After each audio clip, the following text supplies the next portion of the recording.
Now for something completely different. Forget everything you've been told by others before. Get ready for the real deal, the full story. Real talk about money, markets, life. Now, it's The Real Investment Show with Lance Roberts, presented by RIA Advisors. And good morning and welcome to the show. Of course, it is Wednesday, the Hump Day edition of The Real Investment Show. It's also Q&A day with Danny Ratliff. So if you're joining our chat right now, jump on in, ask your questions. Danny's going to make a list. We'll get to those here in just a minute after we get the show started. A couple of things coming up today. We're going to get the employment report. So everybody's kind of hanging out this morning, kind of waiting for that BLS employment report. Friday, we'll get the CPI inflation. Yesterday, though, we had the retail sales report. And this was interesting because retail sales basically came in flat, the 0% change. Fairly weak number, and again, not surprising as we continue to see really kind of savings rates decline here a bit. We see, consumers tapping more into credit cards. Credit card usage rose by 1% in December across basically all categories. So we're continuing to see record levels of debt continuing to grow. Not surprising. Consumers trying to make ends meet. Savings rates continue to decline. We're down to 3.5% now in savings rates. So really it's not surprising that we're not really seeing any growth in retail sales. That brought down the Atlanta Fed GDP estimate to about 3.7% growth for the fourth quarter. So we're still waiting to get those numbers in as well.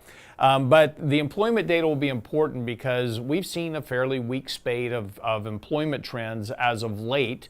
And what we're looking for, hopefully, is we're going to see a bit of a pickup here in employment to some degree. Again, we haven't seen that just yet. Everybody's kind of hoping we're going to see a turn in employment to start seeing a little bit stronger employment growth. But there's really not been a lot of evidence in some of the data. As just a good example, the National Federation of Independent Business, which is a survey of small and mid-sized businesses around the country, they reported their results yesterday. And when you start to dig into that data, it's okay. It's not great. Sales, their expected sales were very strong, but their actual sales were much weaker than what they had expected.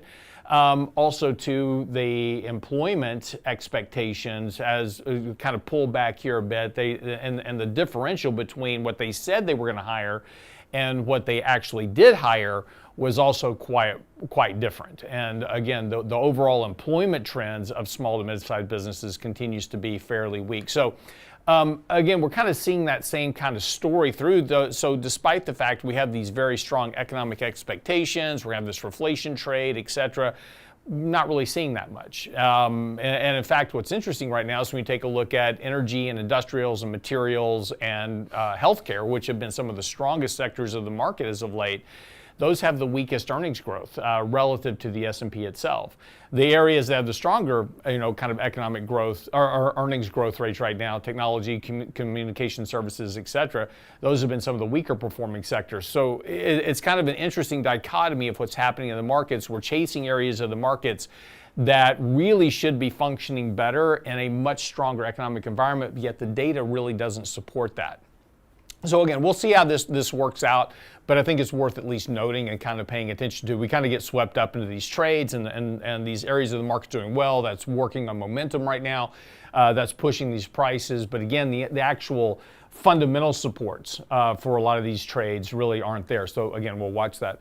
Speaking of trading in general, very interesting chart out this morning that the actual the average daily turnover in the stock market exceeded $1 trillion for the first time yesterday. And now that's been a very large pickup from really kind of coming out of 2020.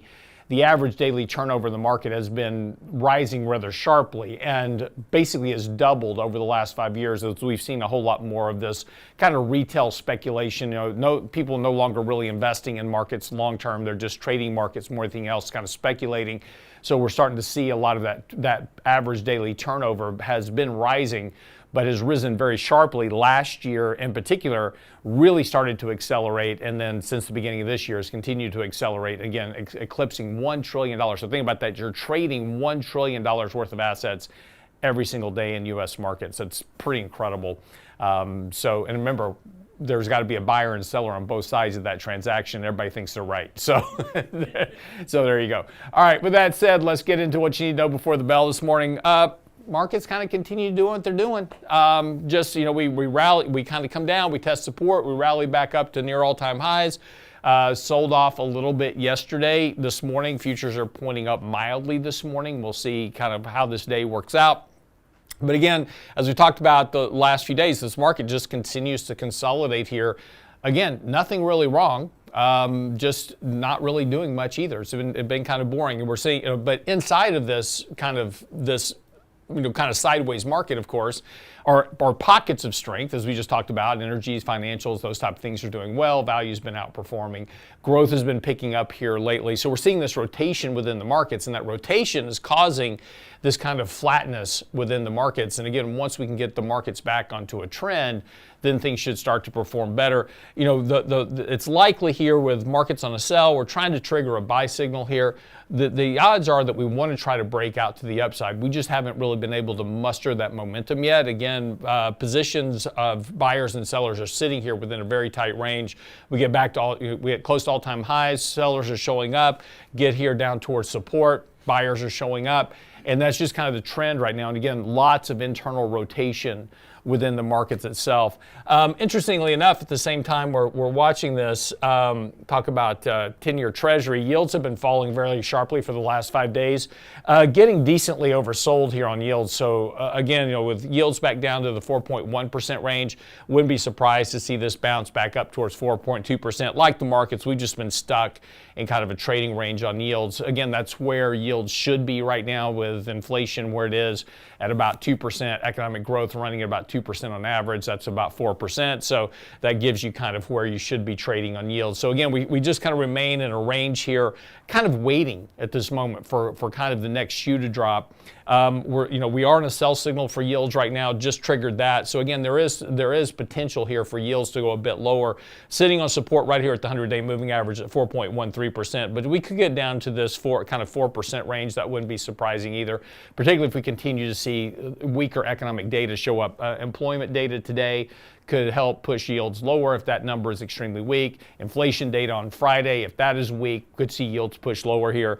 But again, we are a little bit oversold here. So again, any type of strength in reports over the next couple of days could certainly see yields pop up here a bit. But again, that's just kind of the nature of the market that we've been in now with yields here for quite a while, just kind of stuck. Volatility also just has been very interesting because volatility's just been trending higher here in a very unusual pattern.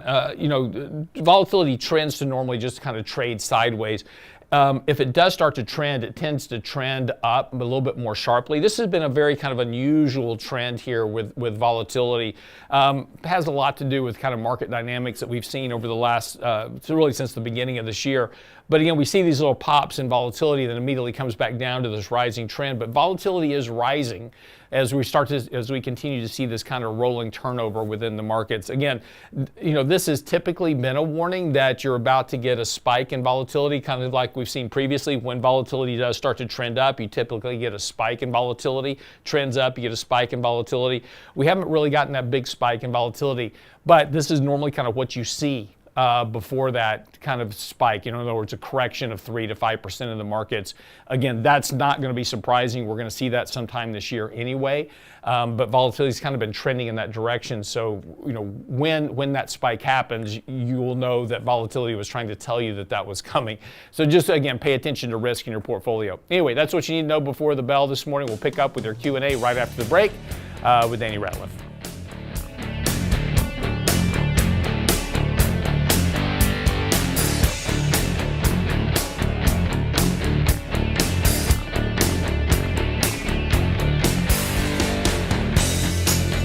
The Real Investment Advice blog. It's required reading for the informed investor. Catch it today at realinvestmentadvice.com. Say the word annuity and people cringe, but here's the truth. Annuities aren't the enemy of your retirement. Wall Street billionaires don't worry about running out of money. You do. What you're being told about annuities is wrong. Our next Candid Coffee will show you how the right annuities can reduce market risk, create lifetime income, and even replace bonds in today's volatile environment. Join Danny Ratliff and me for Candid Coffee, Saturday, February 21st. Before you dismiss annuities, get the facts. and a plan built for your retirement reality. Candid Coffee, Saturday, February 21st. Register today at realinvestmentadvice.com. That's realinvestmentadvice.com. You're listening to The Real Investment Show.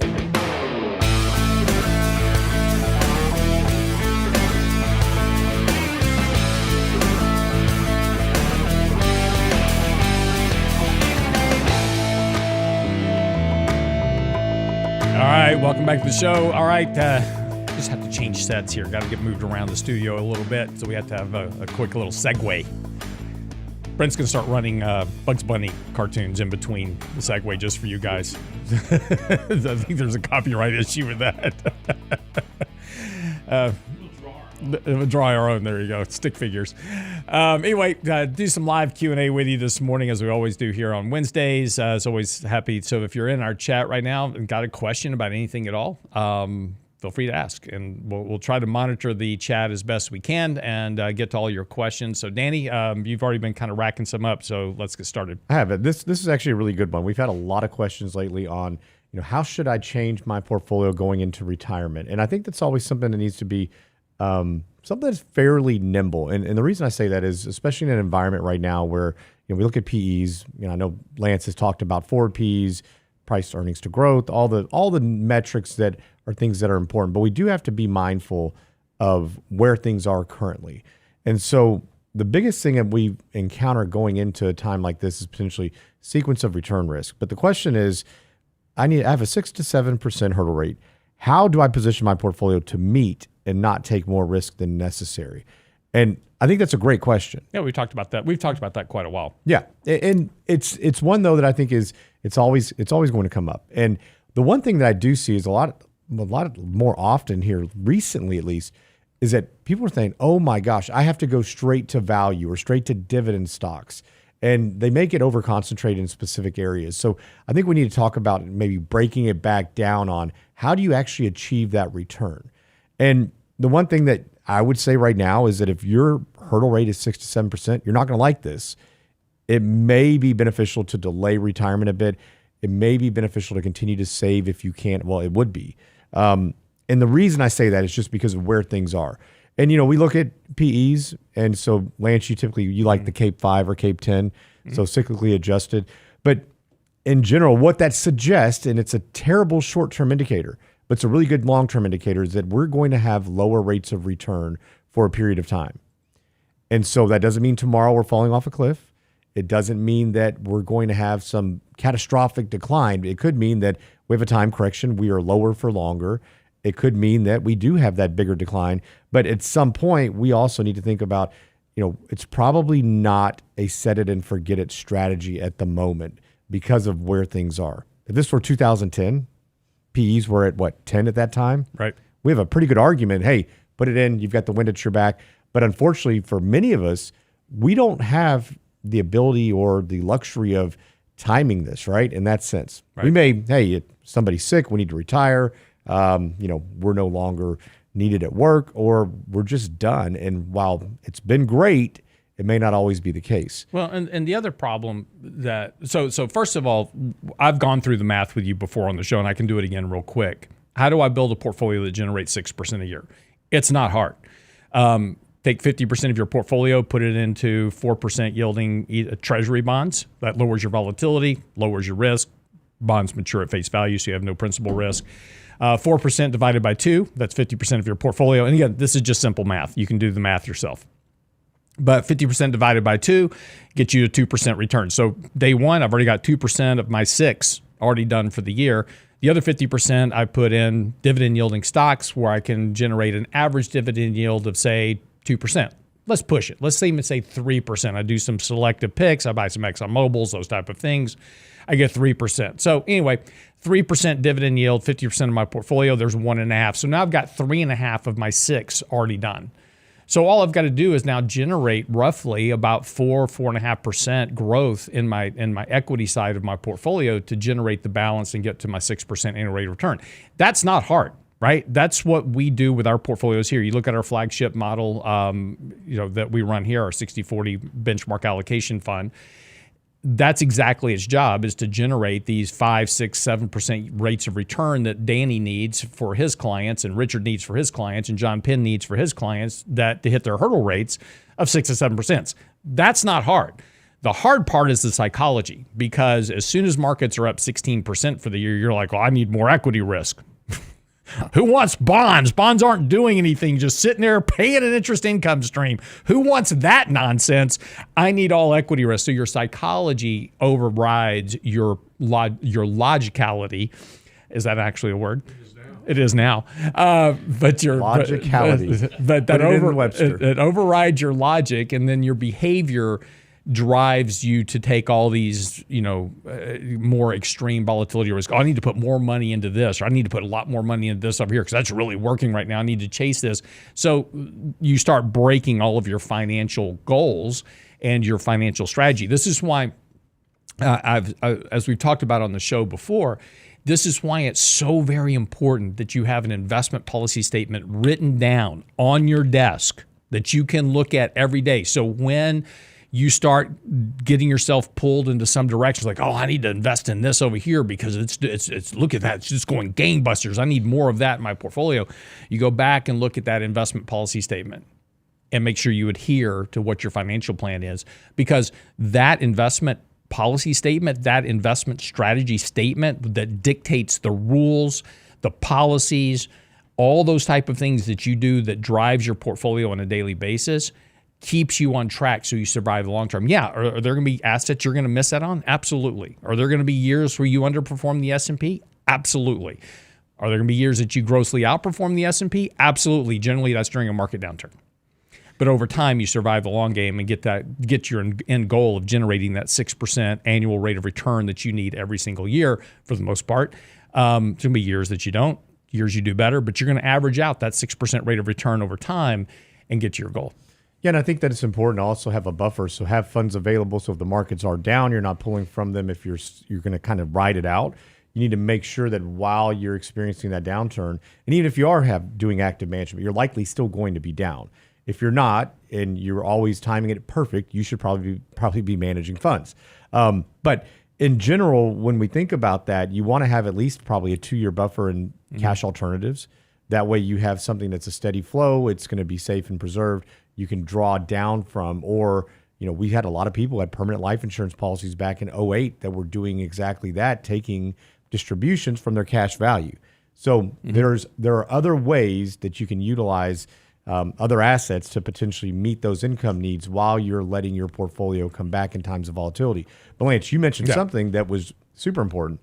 Recency bias, right? Right. And we've gotten away from the old school. You walk in most places, and we still have those, but it's a little bit different than most. A risk questionnaire, because everybody, if the market's been up 20%, nobody's bearish usually. Everybody ends up trying to skew that to the upside. And then on the flip side of that, if we've been in, down in the dumps and the market's we're in a deep recession with the economy, usually everybody's super conservative. So what happens is, if we've done very well, all of a sudden we get that downturn. Oh my gosh, I can't stand this. The portfolio can't withstand this. Or on the flip side, if you've been super conservative, you're not participating with the market on the upside when we're coming out of those bottoms. So do keep that in mind, that we're looking for what is that hurdle rate. But you also need to understand what is the maximum drawdown that you can potentially face and not have your overall plan disrupted. Because I think that's one thing that I can go back to in any time of volatility with clients and say, hey, you know what? You're down X. Here's what the drawdown is, that you can still sustain this type of living without making major changes. And so that's going to be key. So make sure you have some type of plan so that you understand what you can and can't take. And that's going to dictate a lot of what you should or how you should be invested. Right. Yeah. No. These risk profile questionnaires. By the way, the SEC requires clients to take these risk profile questionnaires as part of their, what they call know your client rule. And so it's important. But these questionnaires are completely useless. These are the best form of recency bias. Because they always ask you the question and go, well, if the market was down 10%, how would you react? Would you buy more? Would you sell? You're all lying on that. I mean, it's like markets are down. If the markets are up going great, like, oh yeah, market's down 10%, I'll be fine. I'll be buying more. No, you won't, because the market's down 2. You're like, oh, do we need to sell? Do we need to get out? What are we doing? Exactly. So, I mean, they're pretty much completely useless, but they're, again, you have to take these things. But again, it's, everybody lies. So. Well, and I think it's different too, based on what firms you're working with and how they're managing money. Because like I always feel like, okay, if we can be more active. So keep in mind, a lot of people come to us because they want risk management, mitigate risk on the downside. We cannot avert it, but we can follow some discipline. And typically it's not always going to be the case, but generally speaking, we are down much less than the market. And we still participate on the upside. That is the key. Now, is it perfect? No. But it enables us or somebody to maybe say, hey, we're not just riding it out. And I think that's what most people are tired of, is just saying, don't worry about it. It's going to be okay. Look what the market's done since 1870. The vampire chart is what we call it. Yeah. And that's great, but vampires are the only ones that ever actually capitalize on that. You and I, we all have a very finite period of time that we have to plan for. And so markets, they're going to do what markets are going to do. And unfortunately, we can't dictate that. So we do have to be cautious. But I always think that's an interesting dynamic. But a great question. It is. All right, let's go on. So if you had to own one stock forever, I know you're going to love this question. Which one is it? One stock for, and that's a recommendation. I can only buy one stock, and I cannot sell it, and I have to own it forever. Problem is, no stock lasts forever. Yeah, that's true. So I guess define. So let's say this. Let's say the next 30 years. Next 30 years, honestly, I would just buy Berkshire Hathaway. Yeah. Or the S&P index, one of the two. And the problem with buying one stock today, a very interesting story out today, right? So Meta, if you ask me what stock would you buy today, it's like buy Meta, buy Google, right? For the next 30 years, buy Google. It's pretty much, they're going to dominate everything. So, but things can change. A good example of that today, there was an announcement today. A lawsuit is being filed against Meta for addiction. So a lady's has filed a lawsuit against Meta claiming that they intentionally issued a product that addicted her as a child, and she is now suing for the negative ramifications of that addiction over time to her social media. Oh, my. No, hold on a second. This is the same lawsuit that happened with the cigarette companies. So you're going to have a class action lawsuit. You will have a class action lawsuit out of this because the cigarette companies intentionally knew that they were providing an addictive product to their user base. Meta, all these social media companies intentionally knew that they were building algorithms that were addictive to their user base. This lawsuit will actually turn out probably very close to what we saw with the cigarette companies, which will be billions of dollars worth of potential settlements for damages if they can be proved, which is certainly going to have an implication to how social media acts in the future. So what my point about this is, be careful with this narrative of, what one stock can you buy forever? Things can change. And something could come out of this lawsuit that requires a change to social media that actually breaks this addiction for users, which then makes it not as advantageous to advertise on, and then becomes a problem for revenue growth, those type of things for these companies. So again, that's why if you say, if you're going to pin me down and say, what one thing would you buy and hold forever? I'd buy the S&P index fund. It's not sexy, it's not pretty, but it's going to survive the long term. Things can change. But right now, if you said, it has to be a stock, I'd buy Google.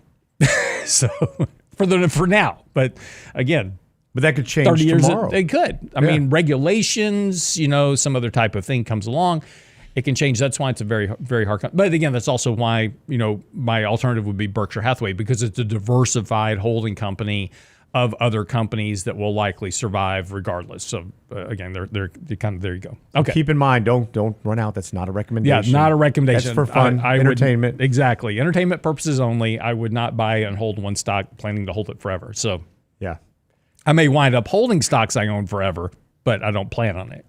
Correct. All right. So This is one I feel like keeps coming up. What do you think about buffered ETFs? There's nothing wrong with them. I don't know why you would own them, is the question. And here, Brent, can you bring this chart up for me? So the question that was given is do I like buffered ETFs like BUFR, which is a buffered ETF? I just need to graph the actual 2 lines. There you go.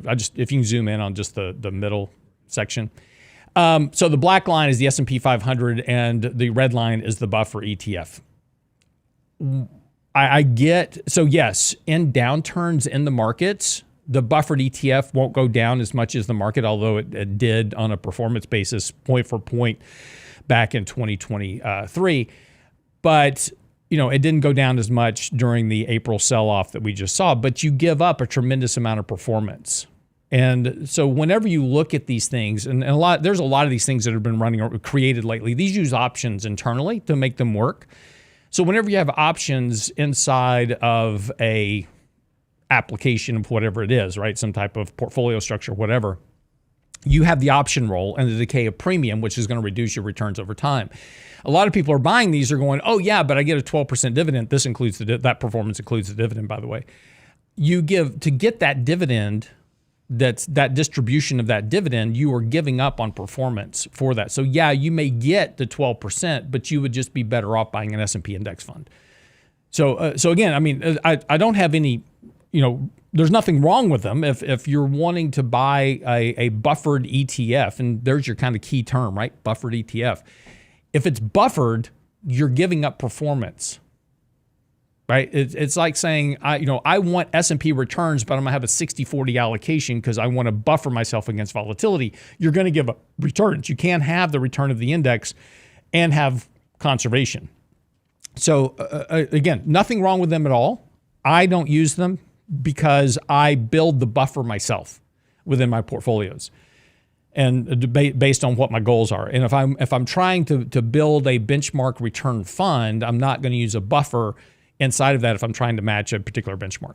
So hope that answers your question. And there's lots of different types of strategies. There's structured notes. There are these buffered ETFs. Mm-hmm. There are fixed indexed annuities. Things that are going to give you upside, but they're going to cap you, but they're going to prevent that downside. Structured notes, generally speaking, you can go out and say, hey, I want a 10% buffer, but I'm going to be limited to X on the upside. Those can change annually. You also can switch indexes typically. So there are a lot of ways to go out and do this, but always think about it this way. If a company is throwing something out there like that, mm-hmm. they're making something. They know there's going to be a spread. So they're making money on the back end of this. Yeah, and you pay 1% for that buffer, by the way. But again, nothing wrong with them. Yeah. Right? Again, it has to, if it fits within your strategy, and again, chasing market performance is not the goal, right? It doesn't matter that the S&P was up 30% more than the buffered ETF. That's not really that important. If lowering your volatility risk and having a structure that will perform over time, then a buffered ETF is what you want, and that's what you're looking for, then you might be better off in something like a buffered ETF. And again, there's nothing wrong with them. There's a place for them, in portfolios. It just depends on what your goals are. Yep. No, absolutely.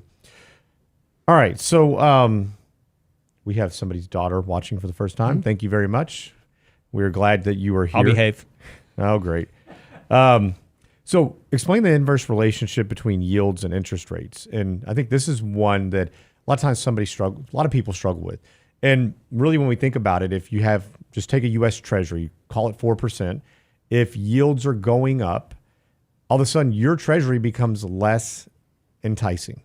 So if we look at par value is at $1,000. You've purchased this Treasury, you own it, and now rates are at 5 versus the one you own at 4. Well, yours is going to be selling at a discount. So generally speaking, bonds are going to be sold at either a discount or a premium. So you're going to have to incentivize somebody to buy your bond. So now your bond may be worth $950. And the longer the duration, the more sensitivity to those interest rate changes you have. So because you have a much longer term of those coupons being paid. It also works in reverse. So picture interest rates and values, NAV, on basically a seesaw. So if interest rates are going up, generally speaking, depending on where your rate is, if it's lower, your net asset value will be down. You'll be selling it at a discount. And then the opposite. So if now rates are down at 3%, all of a sudden your bond is extremely enticing. So now it will be selling at a premium. You have anything to elaborate on that? Well, no, I mean, this is probably one of the more confusing things about bonds. Yeah. Because just what you said just there is everybody listening to you is like going, I have no idea what he just said. Yeah. This goes up and that goes. That's the problem with bonds. And this is, we don't spend enough time talking about bonds. We don't spend enough time dealing with bonds. The media doesn't cover bonds. And so all you hear nobody is that, wants them now. Well, all you hear is headlines Yeah. about interest rates are doing this and this doing that. The real question is why would you own a bond, right? You own a bond for basically two reasons, really three, is that it provides safety of principal. So I buy a bond, it always matures at face value, which is why the yield, understanding why yields go up and down relative to your net asset value, the price of the bond is important because that's what happens in between. Think about your house. You own a house and the price of that house is going up and down every day. You just don't know it because you're not pricing your house every day on the markets. But if you had a real-time indicator of house prices from one day to the next, they are tied to interest rates.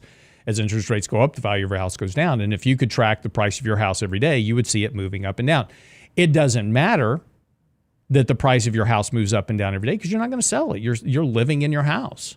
And ultimately, someday you'll sell your house and you'll sell it for whatever value the market can bear at that time. The great thing about fixed income is that, yes, the price of the bond moves up and down every single day, but the bond, if you hold it till maturity, will mature at face value. So if I put $1,000 into a bond today, and let's use a real simple example, I'm going to buy a 1-year treasury paying a 5% coupon, and I'm going to put $1,000 in it today. In 1 year, I will get my $1,000 back, plus I will get my 5% coupon. So I will have a total return of $1,050 for that investment over a 1-year period. Now, here's to Danny's point. We're going to use that same example, $1,000, 5% coupon, but interest rates go to, say, 6% this year. I have a 5% coupon bond. So if Danny wants to buy a bond today, would he buy my 5% coupon bond or would he buy a 6% coupon bond? Which one sounds better, right? He'd buy the 6.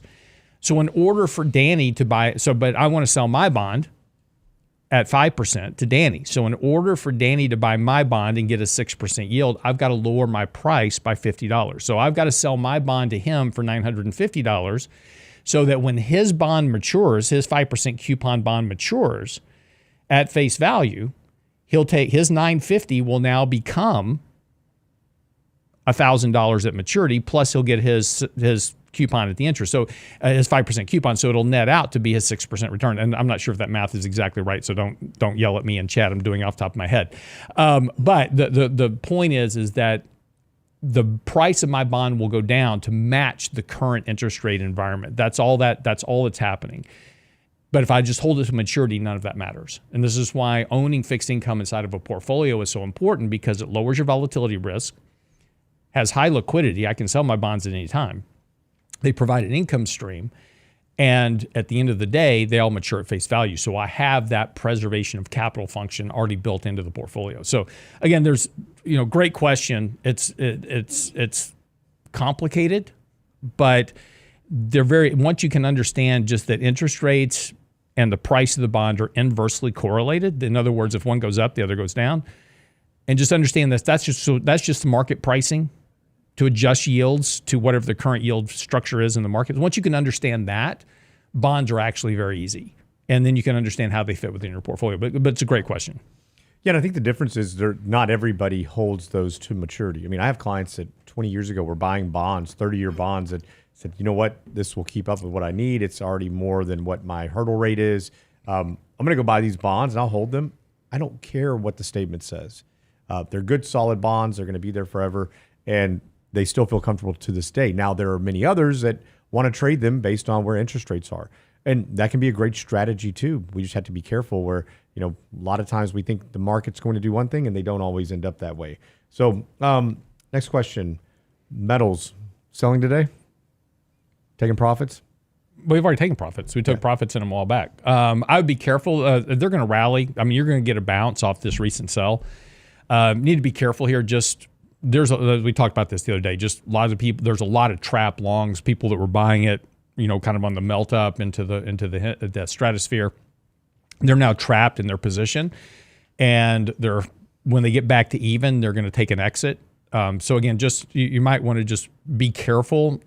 There's obviously a big correction here that's provided a better entry point. So if you've been wanting to buy metals, you have a better entry point. Just be a little cautious here. Just understand there's probably going to be a volatility pickup. We'll probably see metals come back down, potentially retest some recent lows, kind of find a base and stabilize here a bit. If you take a look at them on a longer term basis, they're still extremely overbought. So again, you're still kind of working through that process. They haven't triggered long-term sell signals yet, so that's a bullish sign for metals. And if they can keep from triggering long-term sell signals, then that will help. That will help the kind of current basing process. But if we do wind up starting to trigger long-term kind of sell signals, then potentially price structures could get a little bit worse. So again, we took profits a while back. We still own our positions. We've reduced them back to target weights. And once we get a better entry point at some point, we'll add back to those positions. But again, just that entry point has not showed itself yet. Yep. No, exactly. Good deal. I know it's always it's a hot topic these days. So how do you differentiate between investment choices and investment strategy between tax-deferred accounts and taxable brokerage accounts? And this is one that I think a lot of people can get in trouble with, because when we think about it, and really what the question boils down to is, we talk about that allocation, so diversification of accounts, and also what should be invested or how should we be invested in specific areas. So, if you think about it, you're going to have your taxable accounts, which are after tax, essentially. You've already paid the taxes, but you are going to be liable for taxes on capital gains, ordinary dividends, interest, things like that. Your traditional IRAs, all pre-tax, everything comes out as ordinary income. And then your Roth, which is it's after tax, you paid for it, but you get that tax-free element if you meet the requirements, which means you're going to pull those funds and distribute them with no taxes whatsoever. You're not going to be on the hook for interest, dividends, all that good stuff. So that's a really good question. Now, many people will invest identically. You can do so. But if we were going to say, hey, we want to be more conservative in specific areas, and there are investments you would want to avoid in specific types of accounts. But in general, if you said, hey, I have a Roth and I want these funds to grow, where would I be more aggressive? I have those three buckets. I would say that Roth is where you would be more aggressive, because you're likely not pulling from that now.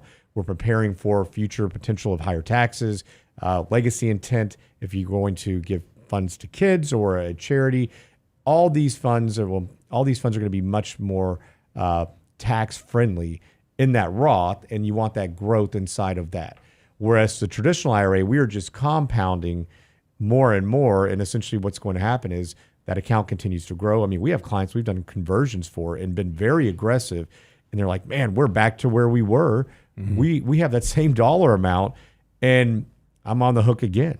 So if we wanted to say, hey, we want to diversify and say, take that 60-40 approach Lance was talking about earlier, and the accounts were equal, we would probably over-allocate, or say, hey, let's over-allocate our equity position inside that Roth. Let's use something a little bit more conservative in the traditional IRA aspect. And then in your taxable, like an individual or joint account, that's where you have a lot of flexibility, because you can take profits. You can, you can take losses to offset those profits over time. We can be strategic with those funds. So start thinking about it in those kind of three buckets. And then there are investments you'd want to avoid. Like you wouldn't want to put physical real estate inside of an IRA. That's right. You're going to get, refinancing, you're going to get distributions, things like that you typically wouldn't want. You also want to be careful of investments with K1s. You can get some other unintended business consequences from a tax perspective on a lot of these things. So be cautious on what you put in specific accounts. I know there is a big push from specific companies for self-directed IRAs, which can be great, but you may want to look at some of these types of avenues and then convert if they have a depreciation aspect or element to it where they actually physically depreciate your assets inside of an IRA. That could be a great strategy to move to a Roth when you do that. But just be very cautious with all of those little things that most people aren't going to tell you about, or you're just not aware. Right. Real question is do we use seasonality when investing? We pay attention to seasonality, but seasonality is statistics, and that means that some years they work, some years they don't. Kind of like sell and may go away. Some years that works, some years it doesn't. It's worth noting it. I just wrote an article just recently, about 2 weeks ago on the website, talking about the seasonal trends of the markets, particularly the decennial market cycle, the presidential market cycle, we're in a midterm election year. That typically does impact markets during these years. It suggests lower rates of return. So we do pay attention to those things, but I'm not going to go I'm not going to go sell my portfolio off because the seasonality says that this year, on average, tends to be a lower return year, because there's a lot of years in there where you had positive returns. There's a lot of years in where you had negative returns, which gave you the average low rate of return.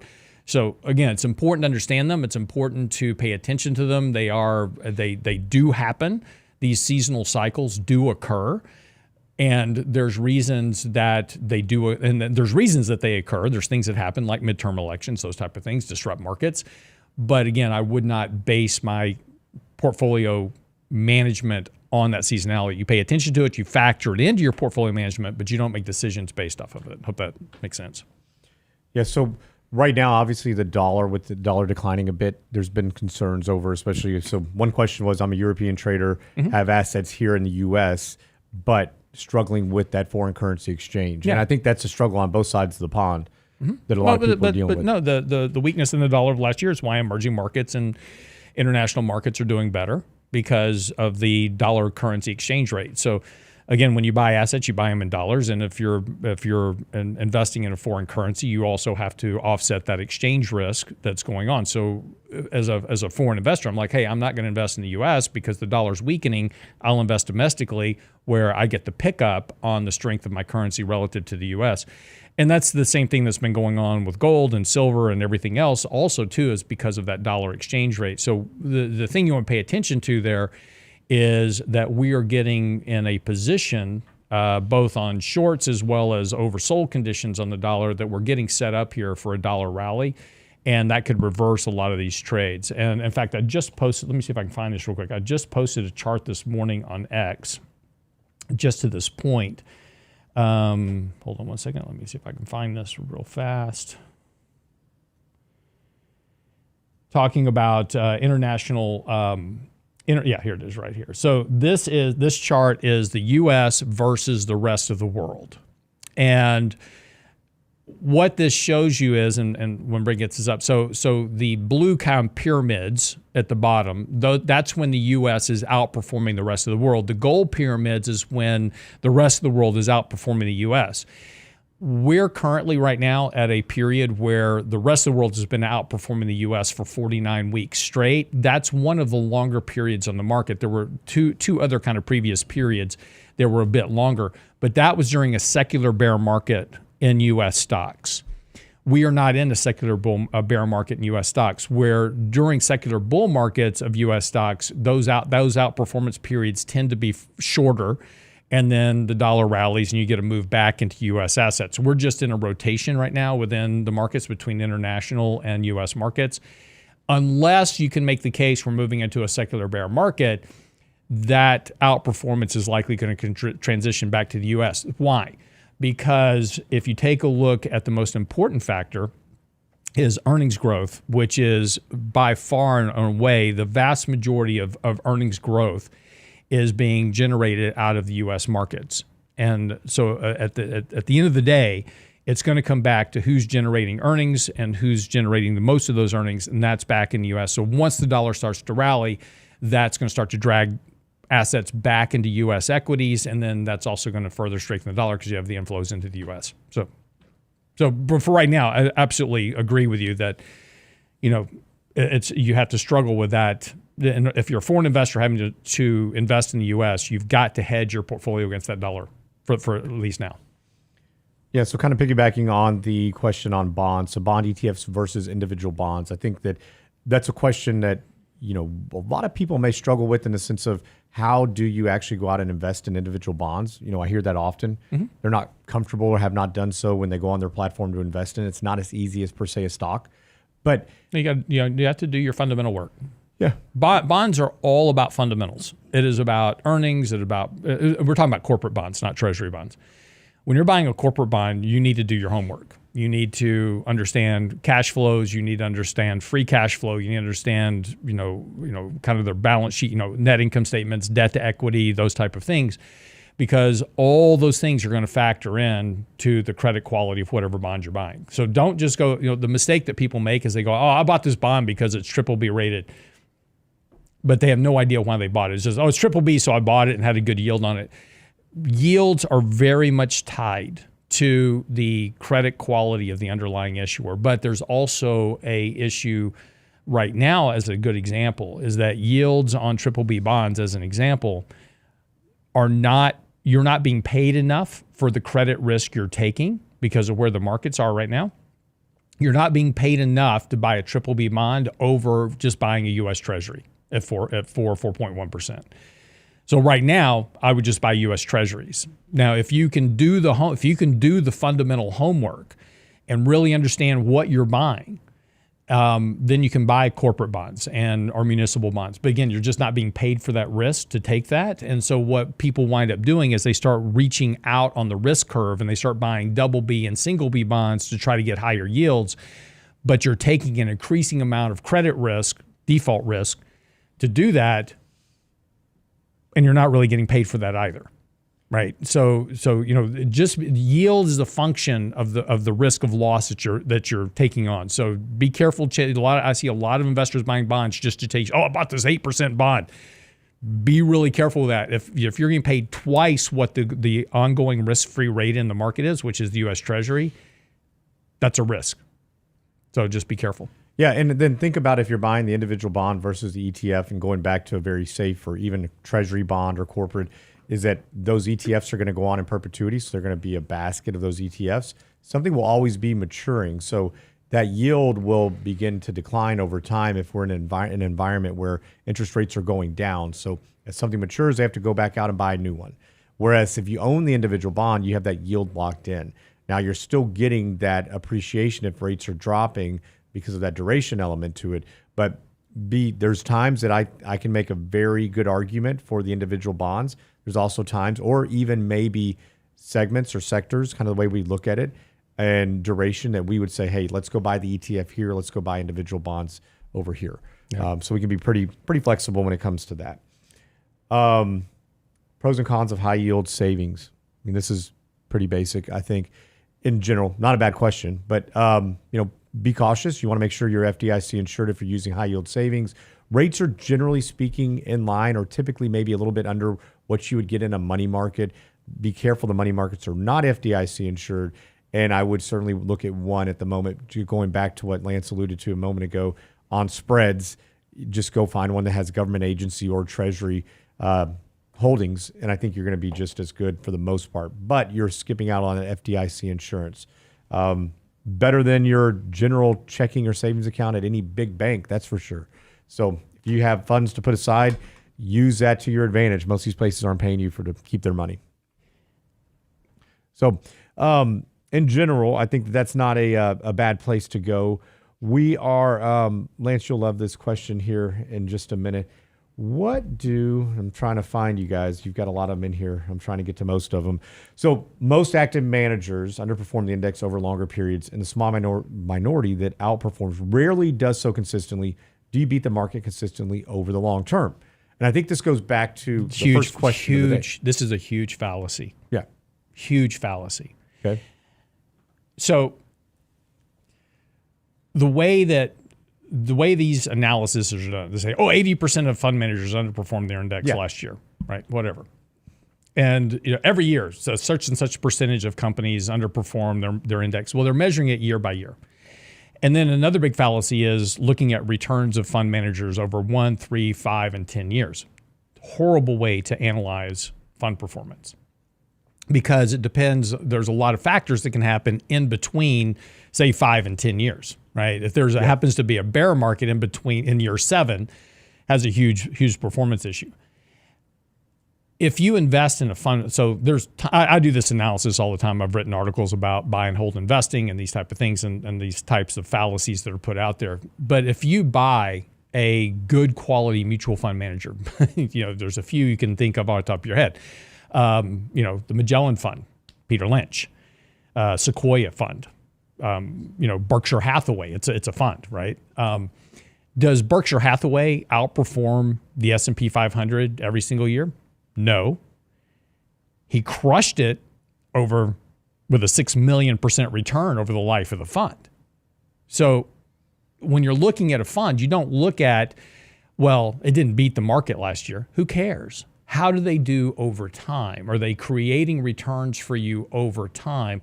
And over very long periods of time, are they outperforming the market because they're protecting you when the markets are declining and they're participating when the markets are advancing?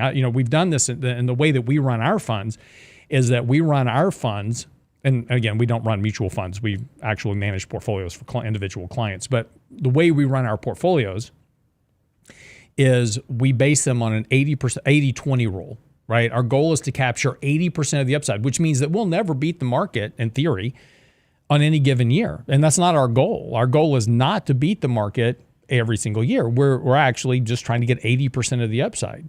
But our goal on the downside is to only capture 20% of the downside. And if I do that successfully over time, I beat the index, because I'm not having to spend as much time getting back to even, getting our portfolios back to new all-time highs, waiting for the market to catch up with me. So again, forget all that. That's all nonsense. That's marketing by Wall Street, because money in motion creates fees for Wall Street. So if I can tell you, it's like, oh, that fund manager, he underperformed this index, so you need to go buy this. Okay, great. Now you've created fees for Wall Street by jumping from one fund to the next. You're hopping from one investment to the next, which is impairing your returns. Right, your returns go down because you're fund hopping between one investment and another. So, and what happens with you is that you wind up buying high and selling low as you're making these hops around the markets. And this is indicative of cross market statistics over time. If you're buying a fund, and great, well, I could just go buy an S&P index fund. That's great. You can do that. You'll get the average return of the market over time. Right? That's okay. Nothing wrong with the average return of the market over time. I'm not saying that. But if you want to beat the market, go find yourself a really good fund manager that can protect you on the downside, participate on the upside, because they will beat the index. And again, there's plenty of funds out there that have done that. Like I said, Sequoia Fund, Peter Lynch's Magellan Fund, those type of things. They've crushed the index over long terms. The Fidelity Contra Fund has been a killer. They don't beat the index every year, but they've crushed it over time.